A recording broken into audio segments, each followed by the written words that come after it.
What you doing, you other magical nerds? I am the AC, and it's time to talk about the series finale of The Magicians. Oh, this one hit hard. Just the fact that it's ending. But it is Season 5, Episode 13, Fillory and Further.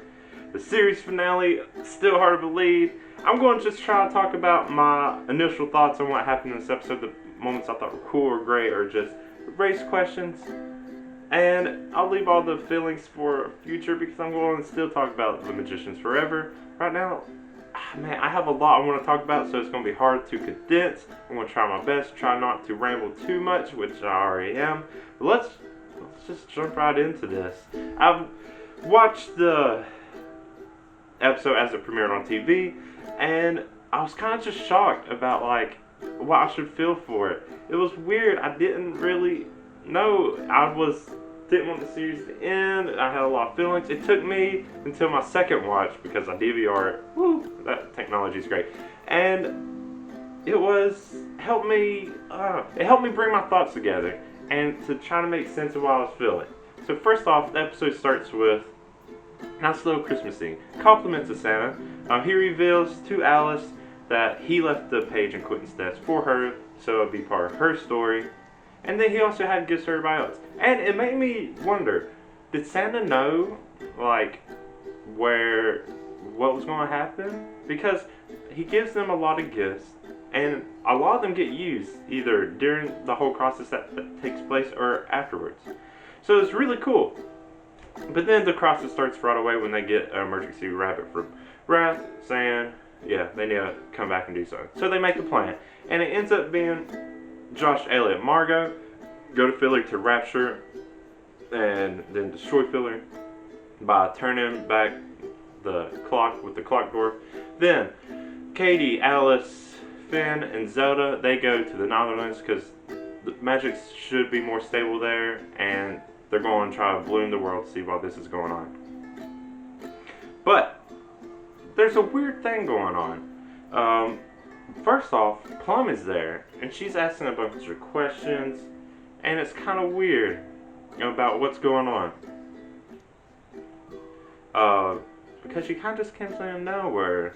This other thing is, of course, Julia causing more problems. As you know, I'm not fond of her. Her water breaks. I guess that's more of the baby's fault. But, so she has to go to Lipson to have the baby. Another thing, right after that she gets in there, Katie brings Dean Fogg in, who's been in the etheric realm, and he's just been tripping this whole time, so he's kind of a little out of it, a little crazy. But there was one other thing, is they needed a traveler, because once they destroy Fillory, they need someone to zip them out. Penny can't do it because he's still kind of, can't guide himself, not great with direction right now. And so they decide to try Hyman. He, of course, isn't going to help. But they do have a plan. Get Charlton to take Hyman's body because Hyman doesn't want it. He just wants to astral project. He's all for it. Unfortunately, Charlton can't figure out how to travel. I guess since it's not his body, he's not used to it, he can't do it yet. So, what happens? A lot happens, really. The first thing I want to talk about is Dean Fogg. He kind of just disappears. He steals the world seed from everyone. Katie goes after him, but not in time for Dean Fogg to suddenly come right back and then cut the magical umbilical cord between Julia and the baby. Now, this makes Julia start dying. Penny's worrying about her. Penny starts talking to Plum. Plum makes the first, or I guess no, this is actually the second big reveal. Well, I'm going to talk about it first because it all makes sense later. Plum reveals this is a do-over. Everything's already happened. It went to shit, and she can't do it again. She went to Jane for some time loop magic, but she only had enough plasma in her body to do it once because that one time dude took most of it. So, yeah, everything's already happened. This could have been a whole nother episode by itself, their first time doing it. But maybe the season could have been longer. Maybe if they did like a 2-hour premiere, that would have been awesome. But we've already seen a time loop episode once this season, which was also one of my favorite episodes of the series. Definitely of this season, but it was a great. Also, Elliot's just my favorite. Yeah, so that's the thing. The other thing that's going on is While Josh, Margot, and Elliot are looking through a Fillory census, as people start disappearing, Elliot disappears. He gets sent to Rupert, who's about to open the door to the underworld, and he wants Elliot to seal it. That way, no more data comes out. It sounds like it would be a good plan, but of course, not everything's going to work out perfectly. Second, huge reveal, something I would have never expected. Lance is Martin. Oh shit. This is awesome. This is, I guess, a great way to end a series. End with the first antagonist.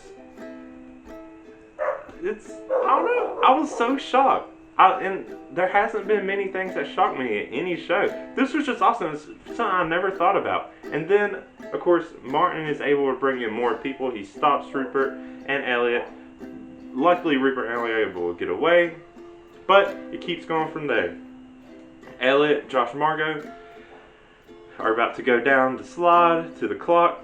But Margot stops them. She says, and it's a great moment too for Margot, she tells him if she learned one thing from Quentin, it's to sacrifice for those she loves.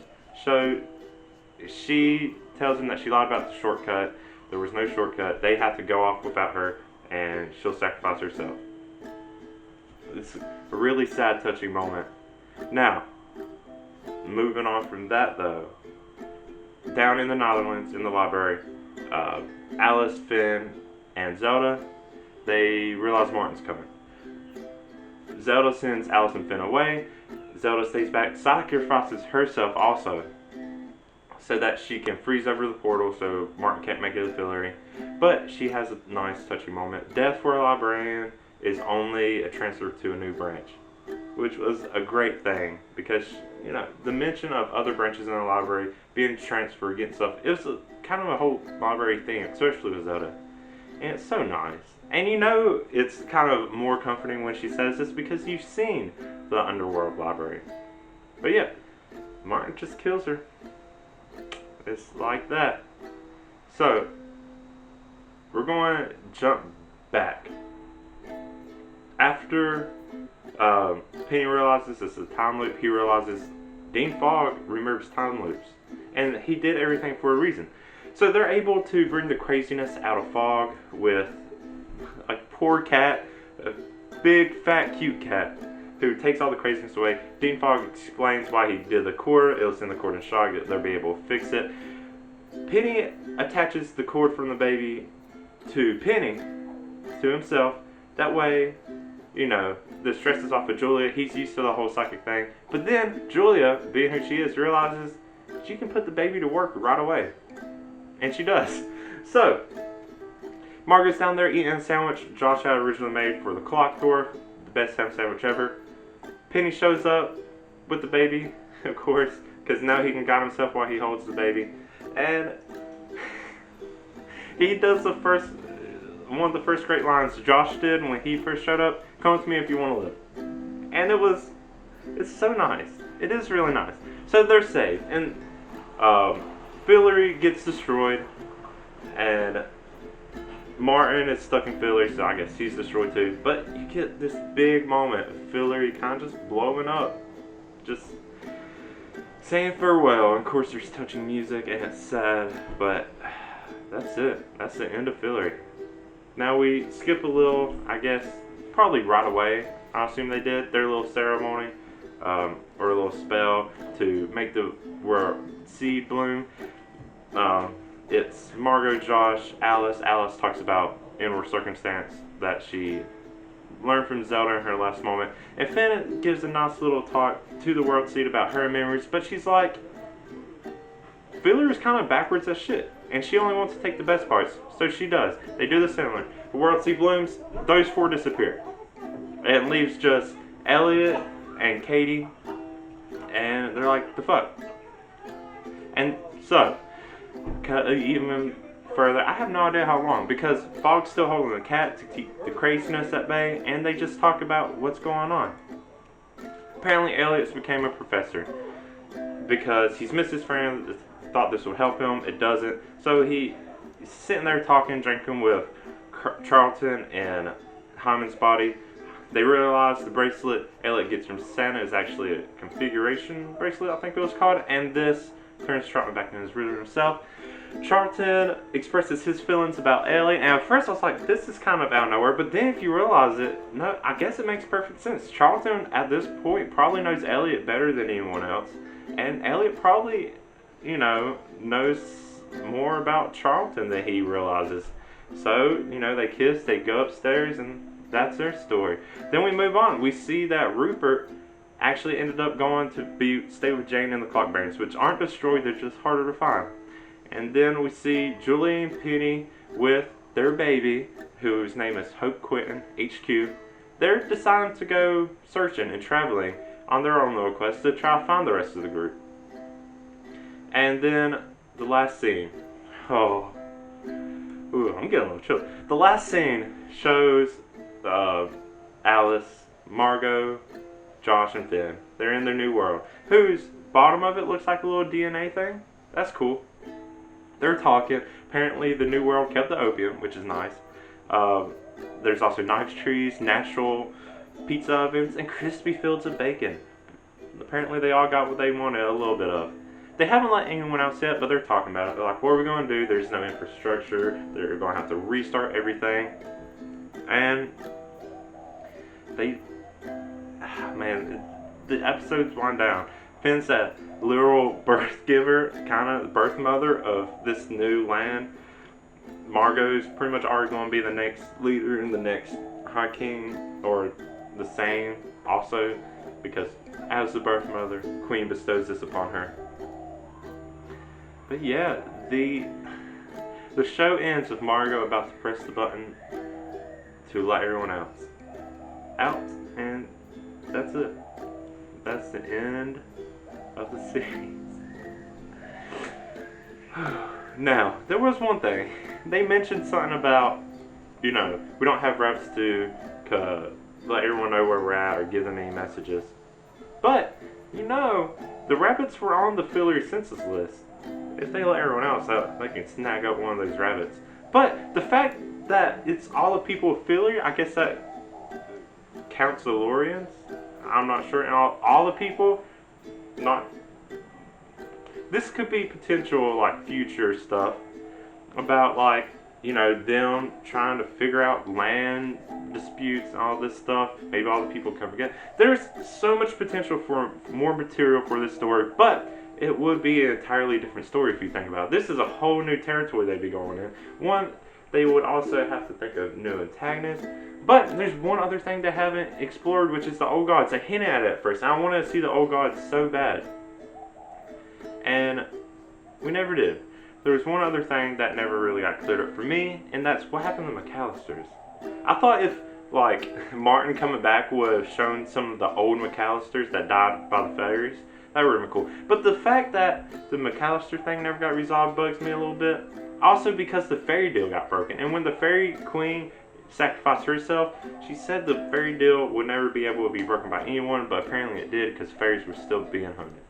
So I don't know what happened with that. But, you can only wonder.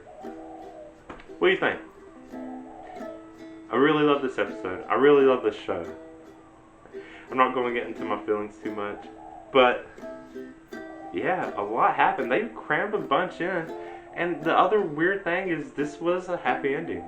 Nobody died. I expected there to be some tragedy. And Zelda going on would have been a lot sadder if she did not say her line. But it was also, there's more touching moments than tragic moments. And it's a really different tone for a finale of The Magicians. And having a little time to process it, I love it. What do you think? Go ahead and leave some comments. What do you think? What did you love? What did you maybe not love about this episode? Let me know. But if you like what I said, like my video. You want to see me talk more about Magicians? Because I have plans to talk about this more. A whole lot. And subscribe to my channel, you can see all that. But until next time, thank you for watching. I'm the AC. Bye.